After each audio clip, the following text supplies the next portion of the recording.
Hello. വല്യപ്പയുടെ ബർത്ത്ഡേക്ക് പോവാൻ ready ആയിരുന്നപ്പോഴത്തേക്കാണ് നല്ല മഴ. പിന്നെ ഞങ്ങൾ എന്ത് ചെയ്തു, നടന്നു പോയി അടുത്ത ബേക്കറിയിൽ നിന്ന് കേക്ക് വാങ്ങിച്ചിട്ടുണ്ടായിരുന്നു.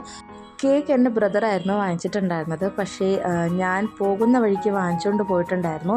കാരണം മഴയായതുകൊണ്ട് ചേട്ടന് പുറത്തിറങ്ങാൻ പറ്റിയില്ല. അപ്പോൾ ഞങ്ങൾ പോകുന്ന വഴിക്ക് വാങ്ങിച്ചുകൊണ്ട് പോയി.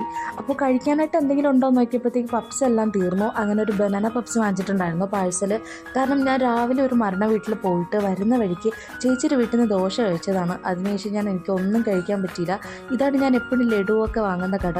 ആ മരം ഇരിക്കുന്ന അവിടെയാണ് എൻ്റെ വീട്. ഇവിടെയാണ് ഞാൻ എപ്പോഴും ലഡുവും ചക്കവറ്റിലൊക്കെ വാങ്ങാൻ വരുന്നത്. പോലീസ് സ്റ്റേഷന് തൊട്ടടുത്തുള്ള ഈ ഇടവഴിയിലാണ് എൻ്റെ വീട്. അപ്പോൾ കടയായിരുന്നാലും മൊബൈൽ ഷോപ്പായിരുന്നാലും എല്ലാം സ്റ്റോറായിരുന്നാലും എല്ലാം എനിക്ക് അടുത്താണ്. ചന്തയായിരുന്നാലും എല്ലാം.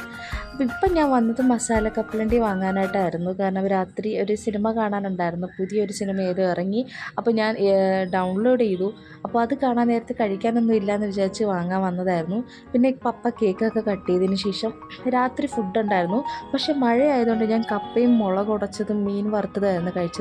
പിന്നെ പാൽപ്പായസം കുടിച്ചോന്ന് ചോദിച്ചാൽ ഇല്ല. കാരണം അമ്മ കുടിക്കാൻ തന്നപ്പോഴത്തേക്കും ടേസ്റ്റ് ചെയ്യാൻ വേണ്ടി കുറച്ച് കുടിച്ചിട്ട് ഞാൻ അവിടെ വെച്ചു. കാരണം എനിക്കിഷ്ടമില്ല പാൽപ്പായസം. അത് കഴിഞ്ഞിട്ട് അമ്മയുടെ സ്പെഷ്യൽ ഉണ്ടായിരുന്നു മാങ്ങാ പുളിശ്ശേരി. അതൊക്കെ കഴിച്ചതിന് ശേഷം ഞങ്ങൾ അടുത്ത വലിയ മഴയ്ക്ക് മുമ്പേ വീട്ടിലെത്തിയിട്ടുണ്ടായിരുന്നു. കാരണം സിംബയ്ക്ക് റോക്കിക്ക് ഫുഡ് കൊടുത്തില്ല.